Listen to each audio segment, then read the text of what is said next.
Great. Welcome, everybody, officially. Nice to see you all. My name is Katrin Heuser. I am the host for this panel talk today. I'm also the director of the yoga space in Lisbon, through which somehow this group of people has connected in one way or another. I'm really excited to be talking to these people, as they are dear friends and colleagues of mine whose work I rate very highly, and to be talking about a topic that I think is just really important, bottom line. So I'm going to go ahead and introduce the panel, and then we'll dive straight in. I do want to make sure, I'm going to have a little glance at my notes for that. I do want to make sure I don't get any of that wrong. So we have Jorge Branco here, and he has an MSc in consciousness, spirituality, and transformational psychology. And his research focus is on psychedelic integration, and mostly works with people on a one-to-one basis. Jorge, if you want to give a quick wave and say hi. Where are you calling in from today? I'm in Lisbon. Yeah. Amazing. Great. So am I. Nice. Then we have Nicolas Bal. And Nicolas I know because he used to also live in Lisbon and facilitate breathwork sessions at the studio, but also psychedelic integration circles, together with Myrthe, who's also here and on the panel. So they are both psychedelic facilitators with their own individual focuses, I guess. Nicolas being a breathwork facilitator, if you want to say hi. Yes, hello, good evening, Katrin, and good evening, everyone. I see a couple of familiar faces. It's really nice. Hello, I'm very happy to be here. Great. And Nicolas is now joining us from England, very sadly, no longer lives in Lisbon. And Myrthe is also an end-of-life doula and does a lot of grief work, which is a really interesting angle on this also. Hello, Myrthe. Hi, everyone. It's really nice to be here tonight. Myrthe is obviously based in Lisbon. And then my dear friend Kirsten, who I have no idea where she is because she travels the world like there is no tomorrow, as she has an NGO delivering programs and trainings into communities impacted by trauma all around the world, and goes and obviously delivers them most of the time in person as and when she can. Kirsten, where are you calling in from today? Hi, everybody. I'm so honored to be here and be a part of this exciting discussion and topic. And I am calling in from South Africa at the moment. I just got here, so please forgive my internet. And I'm looking forward to learning all the things and hopefully maybe even, thanks so much. Great. See, I knew it. She wasn't in Florida anymore. Kirsten, I actually want to start with you. So psychedelic integration, I want to focus on that integration piece to start with. And that's something really that I find so important across all healing modalities, really. And in my mind, is also a huge piece, along with probably an educational piece. So education and integration that is missing in a lot of trainings and therefore also obviously in a lot of the work.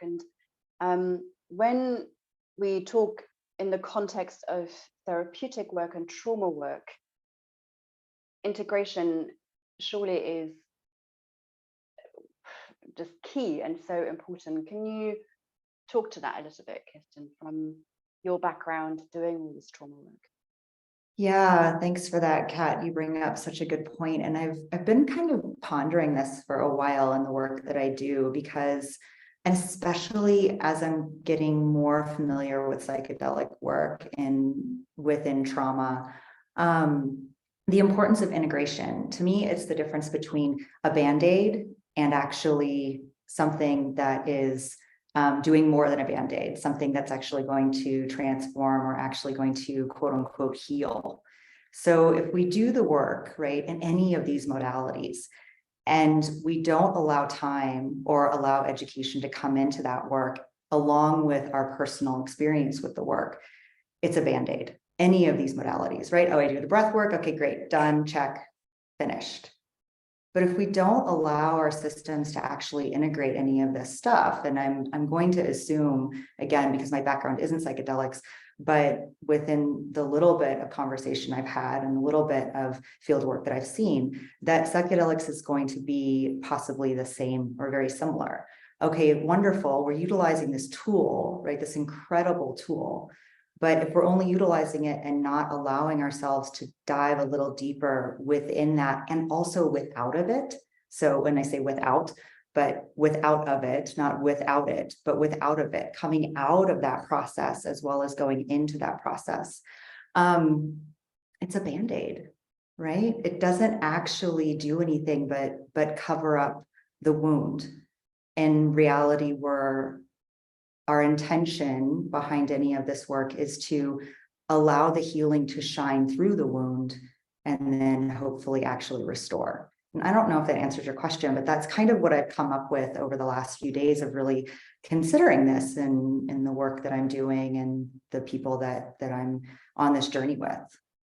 Yeah, I really like that image that you're using, the Band-Aid. I think that draws a very clear picture. George, I remember you left me a message ages ago and we were talking about this a little bit, or exchanging on this, and you said something along the lines of the integration. People might perceive it as that little piece that comes after, but only that. But your take on it was actually that the integration drives the process. And I thought that was also quite nice to just to turn it around. Can you talk to that a little bit? Yeah, most people think about integration as the third thing you do. So you prepare for an experience, you have the experience, and then you integrate the experience into your life. Kind of looking at integration more as an attitude, it kind of drives the whole process.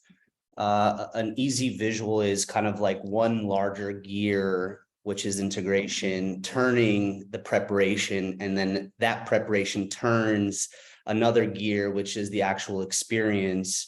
And you know, integration as an attitude, it's kind of bringing up in the preparation some of the values, the motivations, emotions or patterns in your life, building a rapport with the therapist or the facilitator, basically putting everything onto the table before the actual experience, because then you're going to use the psychedelics to enhance those things that you put on the table. So it kind of drives the whole experience versus just something you do at the end that is kind of this very broad topic that nobody really knows what are the best practices to integrate an experience, because it's such a subjective experience. Yeah. What comes to mind here is really, it's about the mindset also at the beginning, in a way, and understanding that there is a lot more than just the psychedelic experience to the process, and understanding and knowing that you're having to put in a hell of a lot more work in that process. It's not just that one piece, which actually reminds me of something Nicolas said also. You know, the psychedelics are not really like that's not where anything happens. That might give you some insight, but the work starts, or the work is really what you do outside of that. Nicolas or Myrthe, I don't know if you wanted to add anything to this kind of the relevance of the integration. You already said quite a lot there. Absolutely. It's not really, I guess it's not about the intensity of the trip or the journey itself. It's about the intensity of everything that goes around it, like Jorge so beautifully explained. So yeah. Absolutely. Yeah. So I don't know what everybody else's background and experience is, obviously, with psychedelics. George, would it be okay to ask you to give a kind of 101 on what it actually is, like what it is, what they are, like the beginner's overview? Yeah, of course. I think it's really important, especially in this context. So psychedelics have been used in holistic contexts, such as enhancing human function for millennia, helping people heal the mind, the body, and the soul. When referring to psychedelics, it's compounds such as LSD, psilocybin, ayahuasca, and NDMT and 5-MeO-DMT, just to name a few. These compounds, they have a far-reaching psychological, psychiatric, and transpersonal effects. Psychedelics have a literal definition of mind manifesting and potentially induce potent altered states of consciousness compared to an everyday ordinary state of consciousness. Psychedelics have been shown to have therapeutic benefits in relation to cancer-related distress, depression, eating disorders, anxiety, and substance use disorders. But obviously it's not limited just in those. It could just be somebody who's looking to go inwards and kind of transform something in their life. During the 1960s, there was a lot of significant research and promising research into the therapeutic benefits of psychedelics. However, in the late 1960s into 1970s, psychedelic research was halted due to a perfect storm of government control through legislation, inaccessibility of drug products that shifted public opinion known as the counterculture, through recreational psychedelic use, lack of funding, poorly executed research methods. It was just a lot. And as we know, there was an unfortunate freeze in research for decades. However, in the 21st century, we've witnessed a renaissance into the research and benefits of psychedelics, which ripples into this type of environment where it's accessible for people who are also looking for an experience to get to the next stage of their life. Maybe they're hitting a roadblock, or, trying to just create a bridge of transformation and using this as a tool, because that's what it is. Yeah, thank you for that. I think straight off, it's obvious that to ask to give a very brief 101 mini summary of this complex topic is not really a fair question, as there is really so much around this. And so I'm curious, Myrthe and Nicolas, so you started off, and I don't know how many of these circles you ran at the time, but it was quite a few, once a month. And it started off as a psychedelic integration circle. And at some point, you changed the title of it to be the Curiosity Circle, as you found there was a lot of newcomers to psychedelics joining the circles.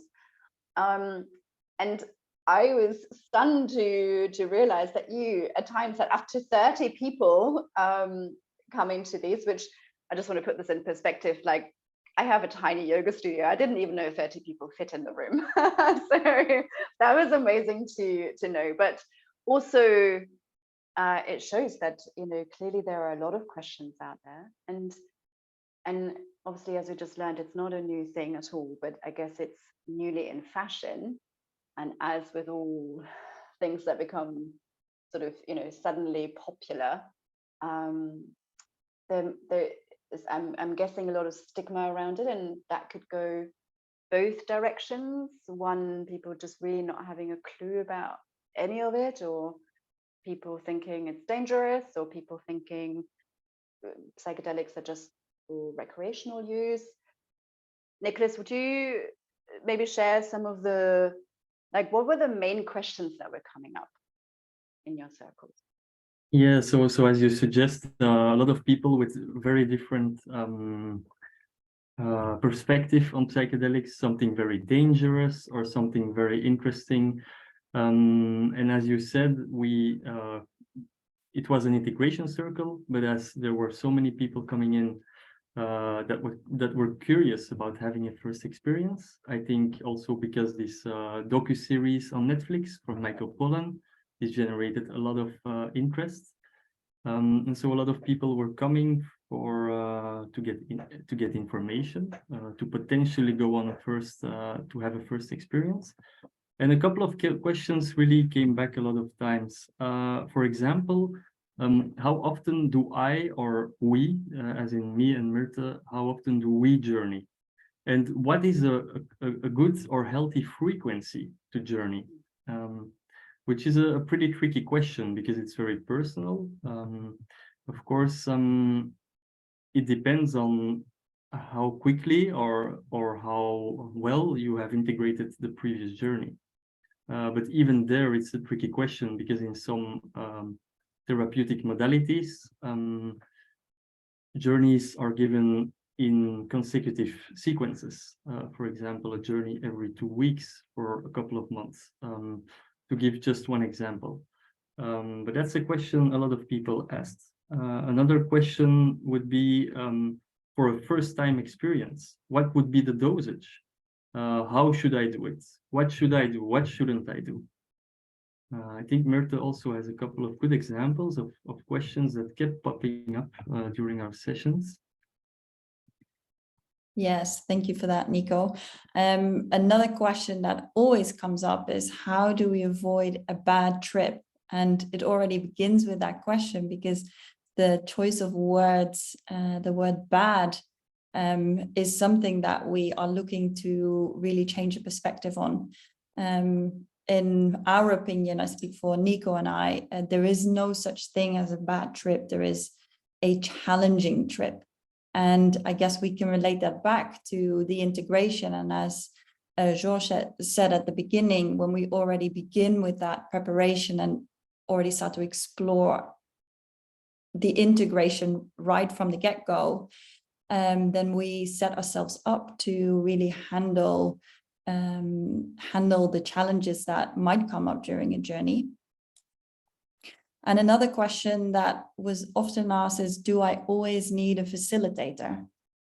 And this is a really interesting question. And for me, the answer is no, but don't do it alone. Like, always make sure that you have someone with you, because you can think that you have the capacity to do really easy things, but when we are in such a vulnerable state, accidents, they can occur really easily. So safety first.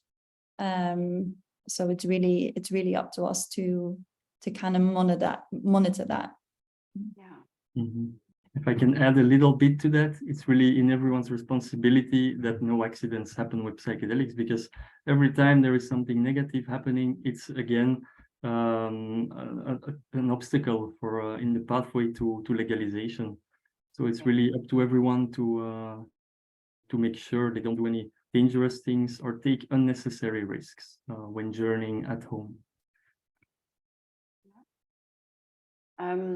That was really one of my other questions. So when something suddenly becomes so popular and it seems to be available a lot more and very quickly, what are the dangers of that? So in my mind, there is also a whole discussion needed around spiritual bypassing, really, because people are just going for the rush and for the experience and for the high, and then again, without integration or any kind of context, you'll crash really hard after. And I mean, I remember when ayahuasca was, I probably missed it when it kind of first became sort of in fashion, but when it was already in fashion and I caught up on things, I heard of people who were doing ayahuasca like every month, once a month, and I'm like, how is that helpful? I don't know. I mean, are there kind of, and Nicolas, you mentioned already, like, when accidents happen, obviously that doesn't help the bigger picture. What are the other dangers that you can see in the wider picture? Possibly people taking these substances to escape their daily life or to escape something which they don't like. But honestly, when your dose is high enough, you tend to be confronted again with your own shadows. I think Kirsten said something really interesting also about this band-aid. I don't necessarily agree with that. I understand some people might be using it just as an escape or not really without doing the inner work around it. But psychedelics are absolutely not a band-aid. If anything, they are non-specific amplifiers. So they will amplify whichever process is going on in your subconscious. They are removing the band-aid and putting you right in the middle of your wound. But if you don't do any integration the day after, you could just wake up, pretend the experience didn't happen, or just dismiss all the insights that have come, and the band-aid will just recover the wound as it was before. So is that something dangerous? I don't know. It's not very smart, of course, and it's not very useful. Yeah, I think also with all this popularization of psychedelics, that people maybe start to become a little bit too not how to say so not responsible enough, in the sense that, oh, it's only mushrooms. Oh yeah, my friend had mushrooms, he had a great experience, just do it, just go for it, take a big dose, it will be fine. So people really need to be careful all the time, and they tend to maybe to forget that when something becomes a hype or a fashion. Anybody else want to say anything? Yeah, can I add that as well? Sorry. All of you. Great.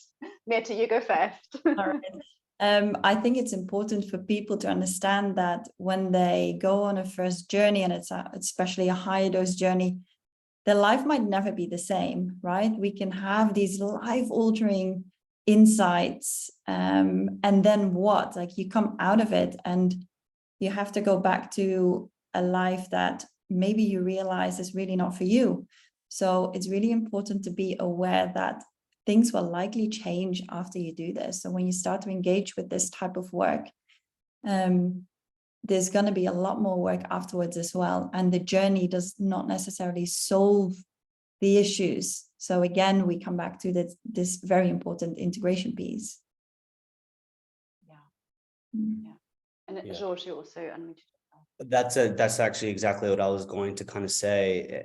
You actually come out of that experience quite sensitive.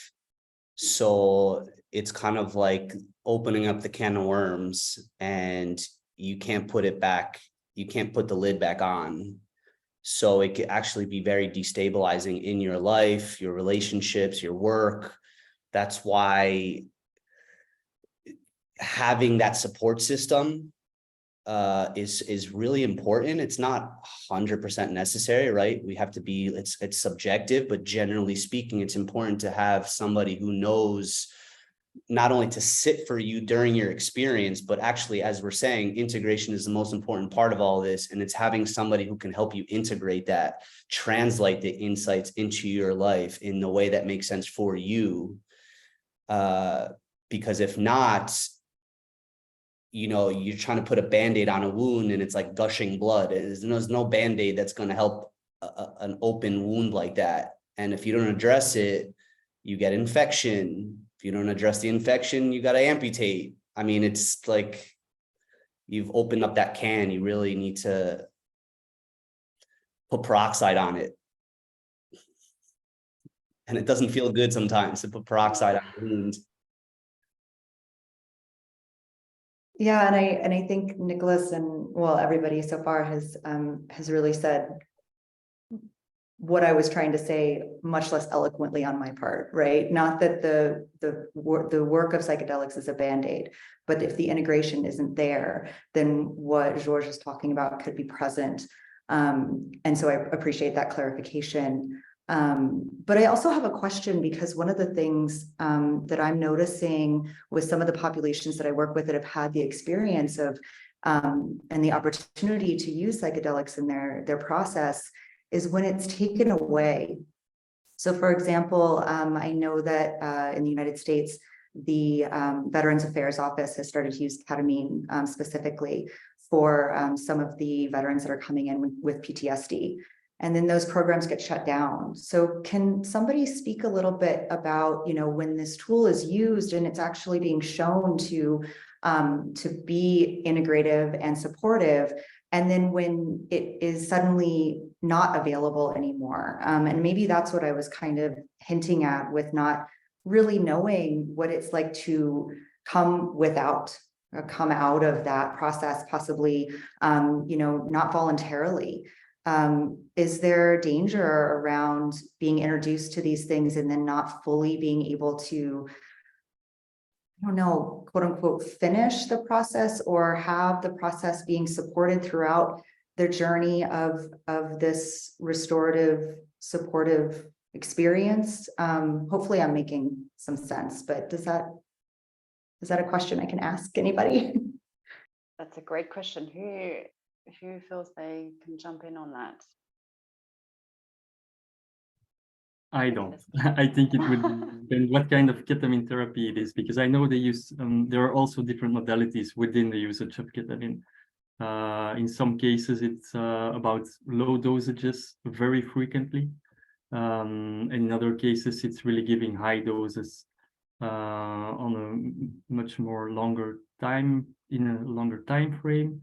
So it would really depend on which study you are specifically talking about. But even then, I don't think I would be able to answer your question. Good question.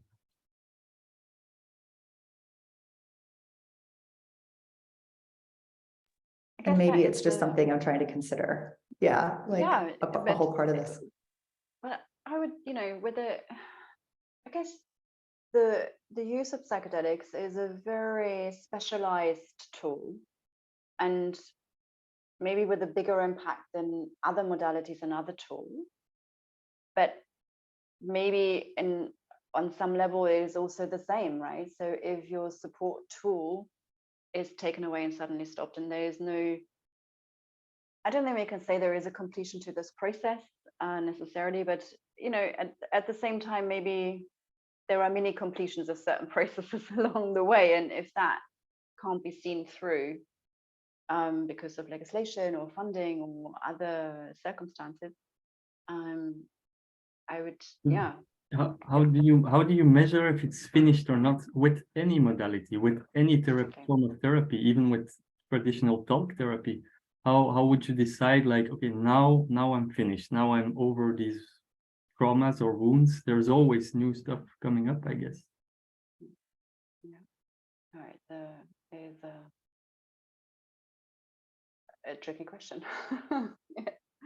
If I could say something about that, I feel like, if taking psychedelic compounds puts you into an altered state of consciousness, there are other ways to get into altered states of consciousness that you don't need the psychedelic compounds. But that being said, even when all this was happening in the late 70s, there was still the underground movement, and there were still ceremonies and circles and people going into the jungle, and you could still find it. And I think that's what I was reading or watching something more recently. It was a VA who was talking about MDMA and how he was using it to address his PTSD, and he was like the face of Veterans Affairs, that this is a modality that helped me and saved my life. And that was what he was presenting to like the news media. But really on the back end, he was interviewed by somebody who was shown this video, and it was like that he actually had to go toward the underground or this middle ground to keep getting his treatments, because there was more to unpack. And that's what becomes destabilizing, I think, to your point, is like, if this is working and it gets kind of taken away from you, or your insurance is up or whatever, what do you do? And I think it's like there is an overlap with certain compounds. Like, they're all different, they all do their own thing, but there is an overlap with that, if done in the right context, with integration as an attitude, preparing, having the facilitator or somebody kind of like guiding the experience, and more importantly afterwards, you will still see benefits It's like going to yoga all the time and all of a sudden you go surfing or rock climbing. You're like, oh, I feel my body in a different way. It's still physically moving energy. It's just not what I'm used to. So it's kind of a little bit on that context. Yeah. And maybe one thing that also just helps with the whole thing, which I know Kirsten is very strong on, is to maybe not call this healing processes or healing practices, but restorative practices, or actually being, much clearer on even how we frame this work, regardless really of the modality.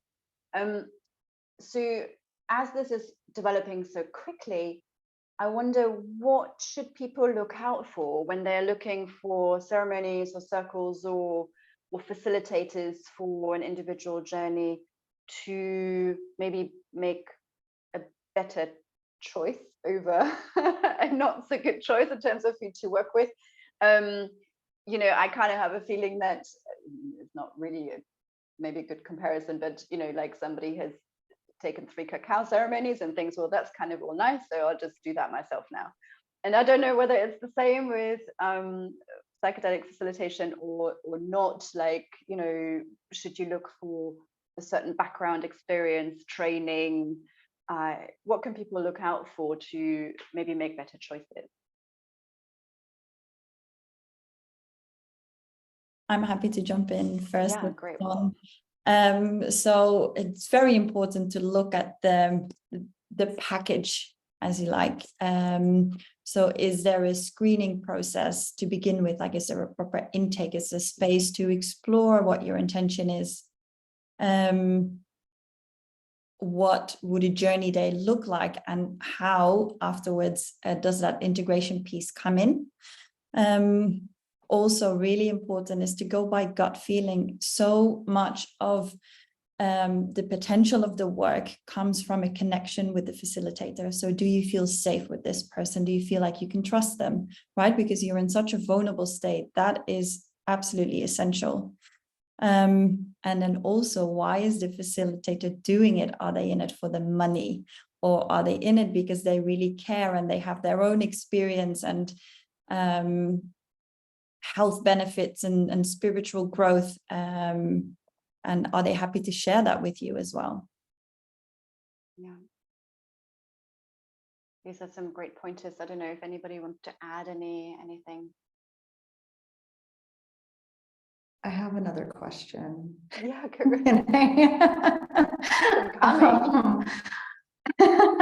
So, and I don't even know if this is the appropriate place or time to start to unpack this, but my question starts to kind of circle around cultural appropriation of this work as well. And I'm wondering if anybody has any comments concerning that, and how the history of this work and where this work is coming from and how it's being integrated into modern life. And, those types of things are starting to either come forward or not, I guess. Any thoughts or comments that anybody can offer around that would be amazing, because I'm very curious. Who wants to jump in? Hot topic. Yeah, it's very tricky, of course, this cultural appropriation. For example, when I facilitate sessions, I always, or already from the first contact with the client, I really clearly indicate I'm not a shaman. I'm not gonna replicate what a shaman does. I don't have any lineage or ancestry with American shamanism. That being said, we'll do a prayer, or we will have an altar. We will have some crystals. I believe in the power of these things. And it's very tricky. Am I appropriating or not? Yeah, in a sense I do. But depending on which psychedelic is used, maybe I am going back to my own lineage. For example, mushrooms were probably also used in Europe by the Celtics, and I am from Europe, so maybe it's also part of my culture. And how do I express this, or how do I find out more information about this? That's very tricky. Who owns psychedelics? Where did it start? So yeah, all these kinds of questions arise when you ask your question, but it's very tricky and it's a hot topic. Yeah.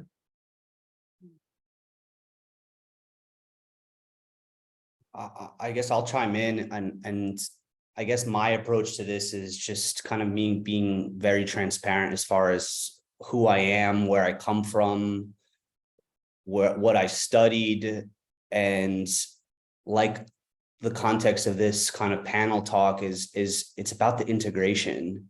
So, you know, for me, preparing people for their experience, facilitating that experience somewhere in nature, and more importantly, which is the focus of my particular approach, is creating integral lifestyles in the client's life. So if we take indigenous cultures and we use them as models, their lives were very much integrated, were integral.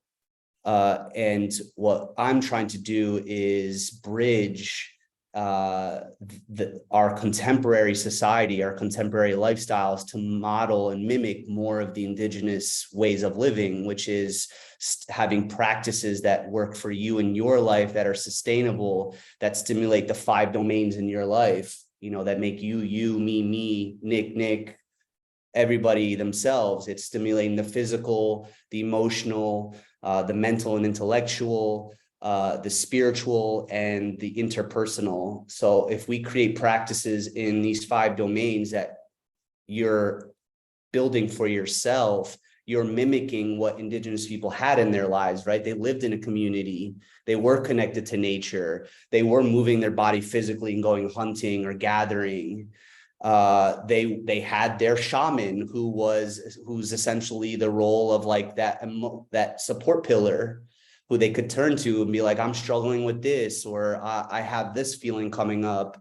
So we're trying to kind of model that. So that's my specific approach. And that's actually something that whenever I talk to anybody who's interested in this, I always say the same thing, like, you need to have a gut feeling about who you're working with and just build a relationship with them. And ask those types of questions. How are we going to integrate this experience? Because that is arguably the most important aspect of all of this. Yeah. And of course, we know that, sort of following on from that, we know that in psychotherapy, there will be, some people say the psychedelics are the future of psychotherapy, and that's really where it's heading. So is that a step in the right direction? Is that a good thing? And you know, but what else needs to happen? Because I'm thinking there are so many restorative practices and facilitations out there. As much as all of those maybe need to have a whole layer of being trauma informed added to them, which is a missing piece. Now there's another layer, I guess, like we need to start bringing all of this into an awful lot of different trainings. So that's going to be a huge undertaking and going to take really quite some time. Like Kirsten, I know that you run a 300-hour trauma-informed facilitator training, and you mentioned earlier to me that you actually have a guest tutor coming in on this topic already, which I'm assuming is not to train people to facilitate psychedelics, but to inform people. Is it along those lines that first step could be to be psychedelic informed, like we might be trauma informed, or like what's happening there? Yeah, the 300-hour training is really an opportunity for people to discover the rabbit holes that they want to fall down. And the introduction of the psychedelic work that's going on right now and everything that's happening in the present moment is really basically what we're offering, is just bringing somebody in that has a lot of experience with this, both in his own heritage and background, but also in his professional work, and with his partner, and really having a conversation around it, so that people that are beginning to or continuing to work alongside other people can actually understand that this could be an option and what that option could look like and how we can support and offer resources so that while we're not teaching them how to do this, we are allowing them to then explore more. And hopefully now with the wonderful people on this panel, I have more resources to offer them in this way down this path. And in a way, like you said, you know, like there's obviously many different paths to take, which I think it's also lends a different question, you know, can we do the same work without the psychedelic experiences? Can we still do it without? Because maybe it's not for everyone. I think so. It's just an extra tool in your toolbox. Yeah. Very special tool, which you can combine, or you can have separately, or you can have without it. Yeah, but it's a good question. Yeah. Well, in my mind, as my kind of mission is to, well, I'm on a few missions, but my mission is to kind of create more integrative care, and that safe space for whichever modality is being offered, and to always think about how we can build a stronger community, and introduce more and more trauma-informed practices. And the more we are talking about this just now here, it becomes clearer and clearer to me that this is really part of the curriculum that we need to read up on at the very least, and understand much better. So whether we want to facilitate or use or not doesn't really matter, but within the scope of creating the space for these practices, it's important to include this topic. And so maybe that's even a kind of first important step, to not keep this outside the main practices that we want to look at. Yeah, just kind of why I was very happy that you asked me when you wanted to do the integration circles at the space. It was an immediate and very clear yes, please, this is so important. So amazing work. I'm also really curious on how this might be integrated. So Myrthe, particularly curious about your grief work. You do, you're an end-of-life doula, and I wonder whether and how that plays together. Yes, so psychedelics are a beautiful tool to really dive deep into the grieving process. And I guess in our society, in our white society, we are not really equipped for this process, right? We're not prepared for it. We don't really know what's hitting us when it comes. And it's such a complex set of emotions that presents itself, and the intensity of it can really overwhelm us. And some people, they go into this freeze mode, or also we don't really get the time to grieve, right? Grieving takes a lot of time, and our society is not set up for that. So then we get to this point where we have to just park it and move on. We have to show up at work. We have to make sure that our family keeps running. And over time, this can really lead to stagnation or some kind of block in our life.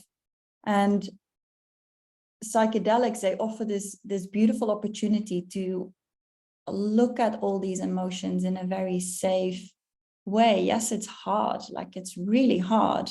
Of course it is, but especially working with, say, psilocybin, it's such a nurturing, it's a very feminine energy, right? So people usually feel really held in that space, and they get the opportunity to kind of unpick emotion by emotion what that grieving process is for them, and the grieving process is super unique for everyone. Like it's as unique as a fingerprint. So we can't really tell someone how to do that. It's something that we need to experience and learn for ourselves. And the use of psychedelics is just really beneficial for that, to work through that quite quickly. And I'm not saying that when you come out of it, your grieving is done. It's not, but you've been able to look at it from a very different perspective, and you've been able to create all of this space, which you can then take back into your life in the here and the now. Mm-hmm. Yeah. Thank you. I think I saw a question pop up in the chat. Is that right? I'm gonna click the wrong button. Myrthe, would you mind having a look for me? I don't see a question. Was there just a point made in the chat? I can't.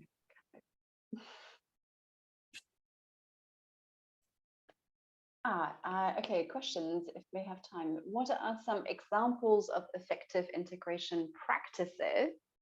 Okay, I'll just read all three. How is community connection best managed, and how is outcome affected by community? These are good questions, big questions.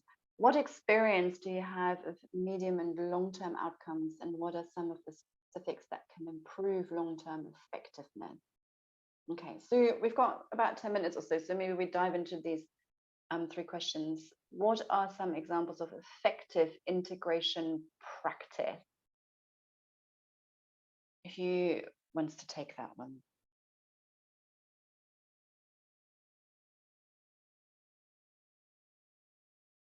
It's very personal, I think. Journaling is the one that that works for many people, and that's a good start, I think. Of course, there's breathwork, which I have to mention because it's my go-to integration tool. Creative exercises, trying to put your ineffable experience into something visual, try to paint your experience. And I think the key is consistency. Try to go back to it as often as you can. Even if you only start meditating for 1 minute each day, it's still better than doing 1 10-minute meditation each month, in my opinion.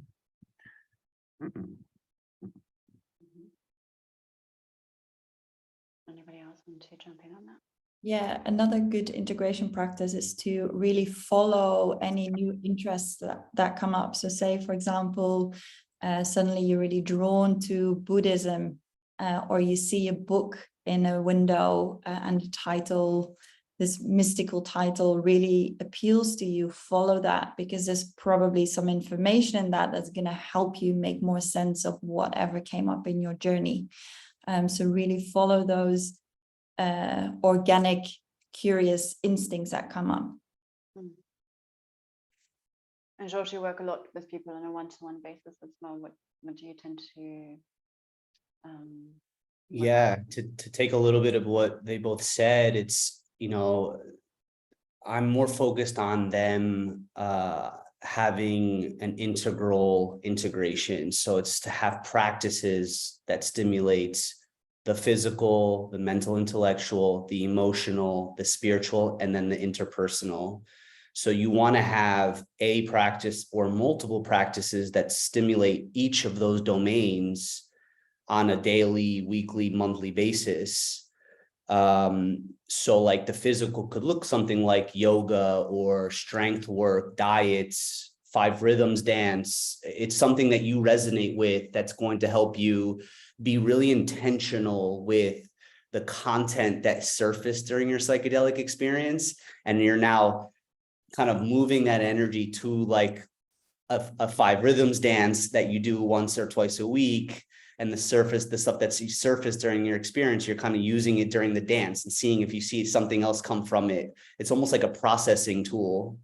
And then all the way down the line with the mental intellectual practices that could look like affirmation practice, listening to podcasts. That's one for me. I really resonate with kind of learning from listening to podcasts. Another one could be study of spiritual teachings, emotional practices. That looks like personal therapy, cathartic work, rituals, shadow work, rebirthing, creativity and art. Spiritual practices look like meditation, prayer, devotional work, contemplation, chanting. I mean, these are just examples. They're not limited. There's hundreds of practices that people can choose from. So I guess what I do is I try to kind of listen to what people are interested with and make suggestions for them to kind of find what is sustainable. Like Nick said, it's better for you to meditate for 5 minutes twice a week for the next 6 months to a year than to sit for an hour, burn yourself out, and then you don't meditate for months. It's like, start really slow, build a solid foundation. And just doing that, you'll create a transformation bridge. Psychedelics or no psychedelics, just creating an integral lifestyle can help you process a lot of things in your life. Yeah, that really speaks to this idea of the integrative care. And you mentioned also, how can this become more sustainable? And I guess for that, for us facilitators of whatever modality, it is absolutely key to be so well networked in a way, so that, because we can't possibly be the solution to every single piece of this. I mean, maybe there are some facilitators out there who can, I don't know, but I don't think so. To make sure we can refer people out and we can make good recommendations that are solid and helpful. Because we are not always going to be the best placed person to help somebody at every stage of their process. It's impossible. We can't possibly be the one person throughout the entire process. So, and that speaks to the question around community. So the community aspect of that also, maybe it doesn't start, but also comes into play with the facilitators of any of these modalities. Now we need to build strong community, even just for that, I think, so that we can have a community to back us up, to build community and help community to heal, and to go through the process. You can't do that for community on your own, and you haven't got a community. So that is just kind of my take on that. Second question, I don't know if anybody else wants to speak to how community connection is best managed and how the outcome might be affected by community.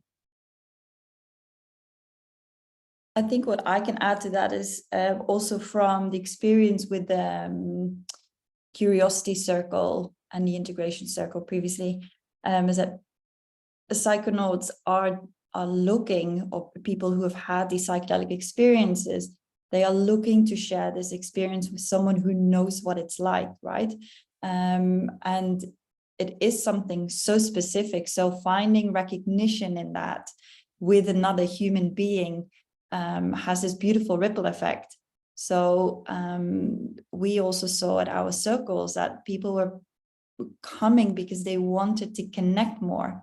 And I guess also when starting this work, you might find that your social network and your relationships, they can shift, right? Because sometimes the values that we discover we actually have, they might not be reflected in certain relationships anymore. So that might mean that we have to let go of some of the relationships.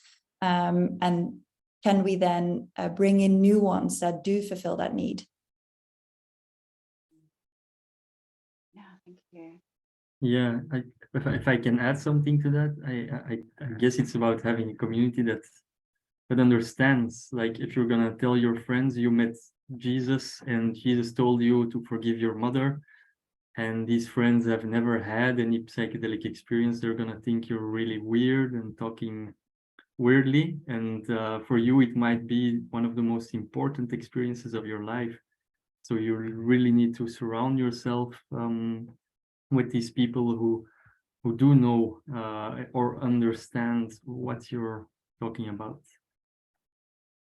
Yeah, that's a really valid point, to have that as part of the integration piece, really. It is, and it falls into the interpersonal aspect, which is group sharing work, group ceremonial work. It's, again, if we use indigenous cultures as the model, because they've been doing this for a very long time and doing it really well, they gathered around the fire, and the community was a huge aspect of their lifestyles. So it's incredibly important to also have, because a lot of the other practices or the other domains, they're very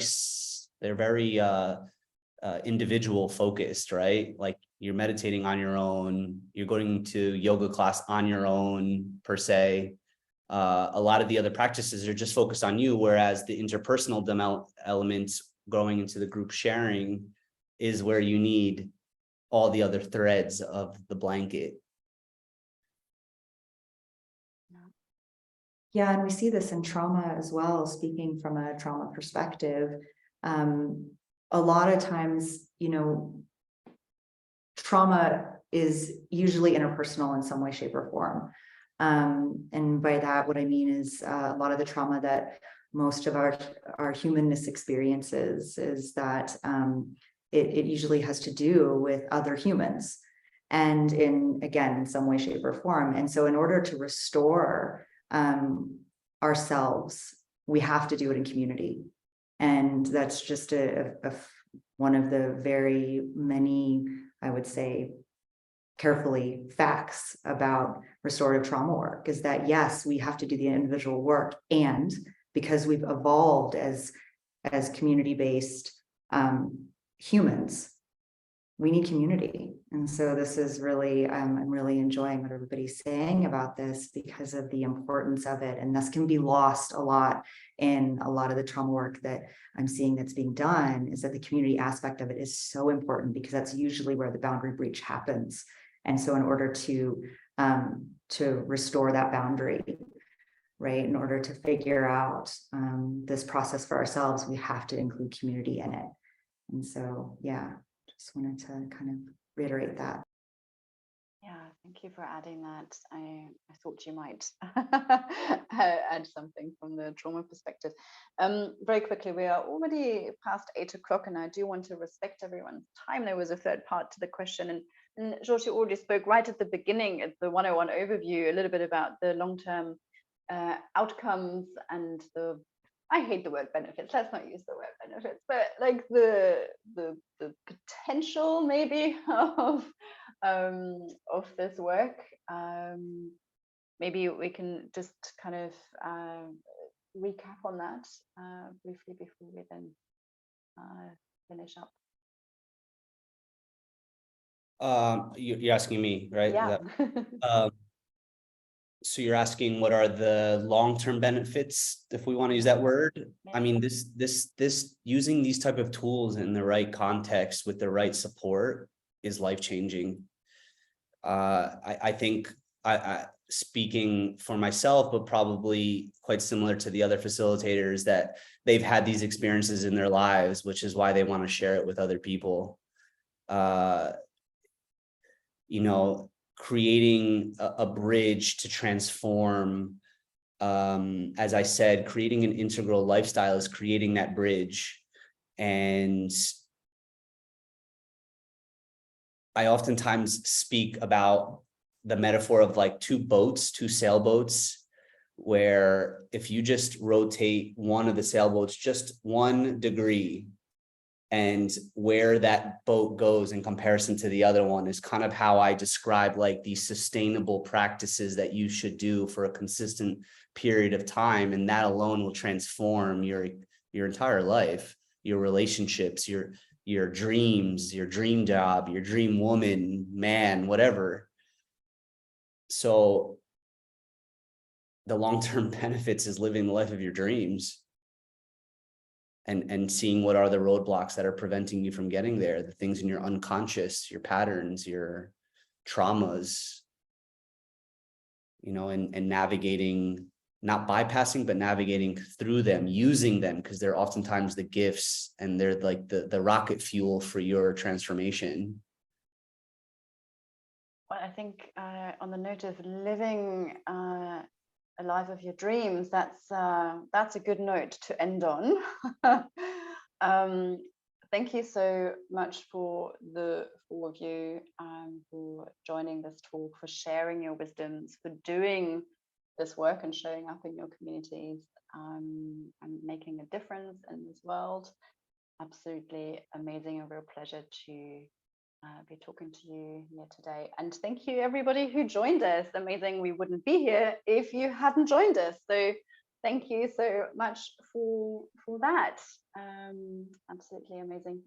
Enjoy the rest of your evening, and I will share this video at some point, and I'll probably email all of you guys with everyone's contact details so you can check out our four speakers here, and if you are interested to connect with any one of them individually for any of this work, then you can.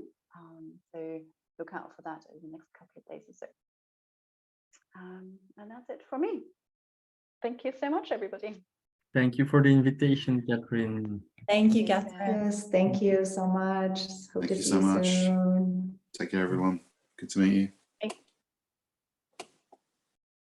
Thank you. Bye-bye.